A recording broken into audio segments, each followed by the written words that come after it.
আসসালামু আলাইকুম প্রিয় বন্ধুরা, কেমন আছেন সবাই? আশা করি আল্লাহর অসীম রহমতে ভালো আছেন। আমি আলহামদুলিল্লাহ আপনাদের দোয়ার বরকতে ভালো আছি। একটা বিষয় নিয়ে কথা বলতে চাই, সেটা হলো আমাদের বাংলাদেশে, অন্য দেশের কথা বলতে পারি না, প্রায় মসজিদই দেখা যায় কিছু, আমি বলবো, ফাজিল প্রকৃতির লোক। এরা হলো এমনই লোক যারা আমাদের ভবিষ্যৎ প্রজন্মকে বাধার সৃষ্টি করে। আমাদের ছেলে মেয়েকে মসজিদে দেখলে বিভিন্ন প্রকার অত্যাচার করে, ব্যবহার ভালো করে না, খারাপ ব্যবহার করে।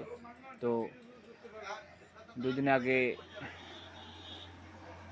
খবর পেলাম একটা মসজিদে ইফতারের সময় 9-10 বছর বয়স হবে ছেলেটার, ওনাকে নাকি এক লোকে কান ধরে উঠবস করাইছে।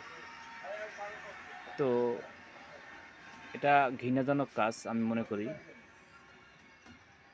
ওদের রোজা বা অন্য থাকা না থাকা বিষয় না, ওরা মসজিদে আসবে, ইফতার করবে, এটাই স্বাভাবিক। ওদেরকে আদর যত্ন করতে হবে, ওদেরকে উৎসাহিত করতে হবে। তো এ না করে আমরা অন্যভাবে তাদেরকে অত্যাচার করতেছি, খারাপ ব্যবহার করতেছি। এটা আসলে আমাদের মুসলমানদের উচিত না, নীতি না। তাই আমি বলবো সকলকে এরকম কোনো ঘটনা না হয় একটু খেয়াল করবেন। সবাইকে ধন্যবাদ।